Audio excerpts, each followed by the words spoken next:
Final Fantasy XI is a game that has ran since 2002 in Japan and 2004 in the United States. It is Square Enix's first foray into the MMORPG market, or what's known as the massively multiplayer online role-playing game. It has been met with quite a bit of success for the time, however it never really was the top MMORPG of its day. But it still has consistently been updated for the last 13 years. I'm going to take a look at this relatively old MMO and see if it still holds up to this day. The first thing that you will notice about the game is the somewhat dated graphics. Final Fantasy XI was originally designed to run on the PlayStation 2. That being said, the graphics look like a PlayStation 2 game.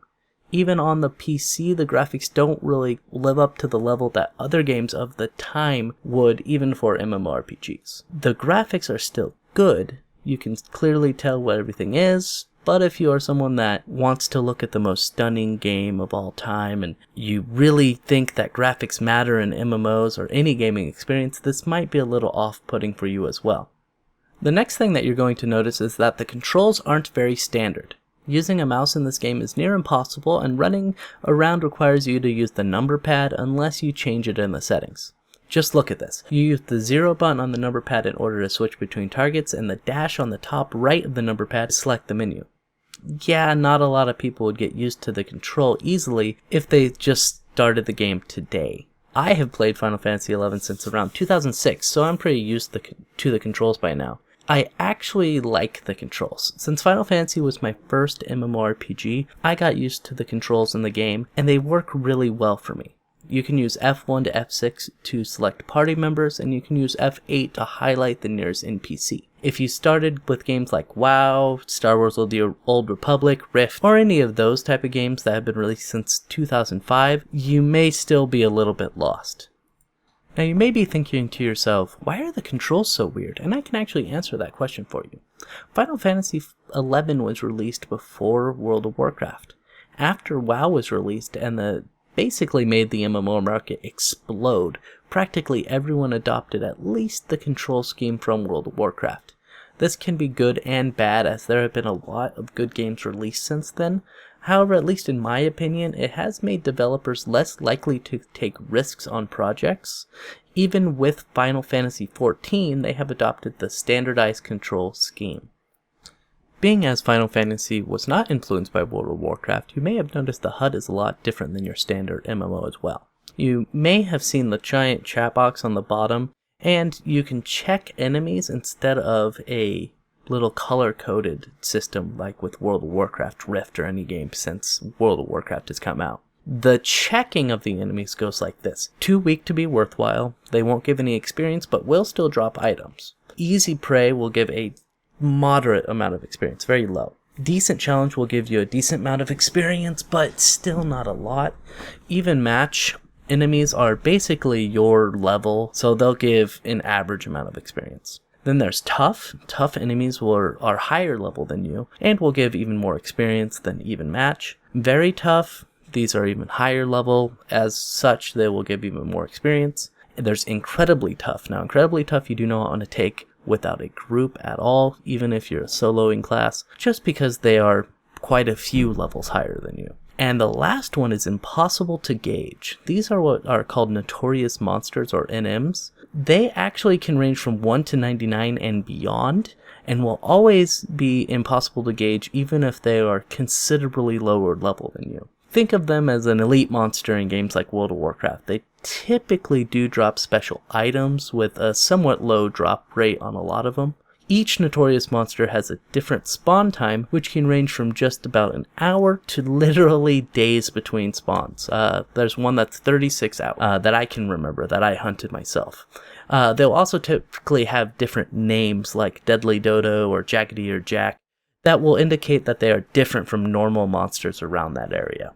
Not much to say about that, and I'm not going to go into really very much detail on how many monsters are in the game and what different types there are, because then I'd be out here for hours. Let's just say that there are a ton of different enemy types, and they all try to kill you.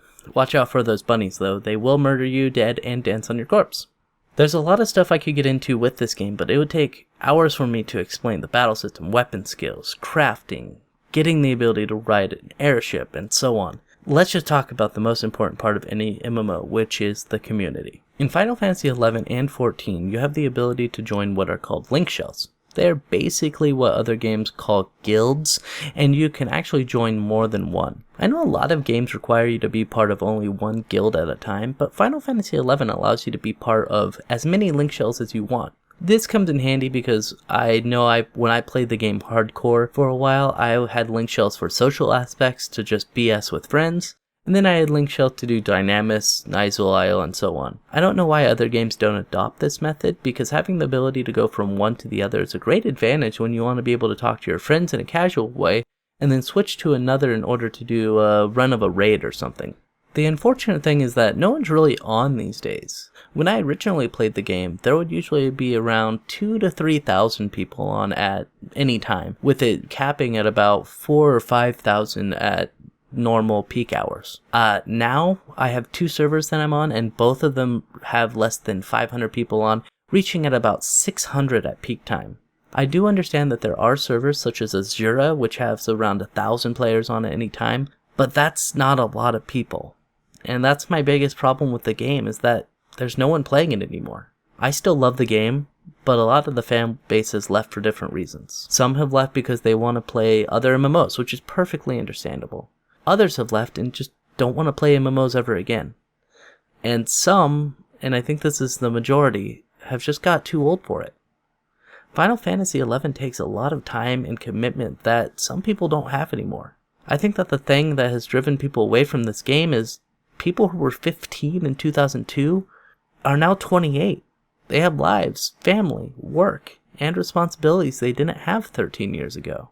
Newer gamers might not like the game because of the high difficulty curve, and the older gamers just might not have time for the game anymore.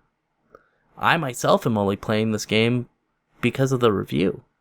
I miss the days when I would be able to get up and hunt a notorious monster with my friends, sit around and chat to my Linkshell, or do Dynamis runs in order to get that one piece of gear that I needed. Sadly, that is never going to happen again with Final Fantasy XI.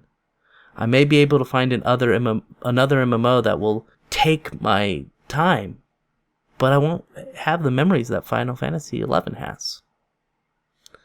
If this game looks interesting to you, you can surely pick it up, but I honestly don't recommend it. Unless you're okay with the high difficulty curve, or you're a returning member who wants to relive the glory days. Remember to follow me on Twitter @Reeton, subscribe to me on YouTube, subscribe to me on Twitch at www.twitch.tv/Reeton, and give me a thumbs up on this video. Thank you for your time. Goodbye.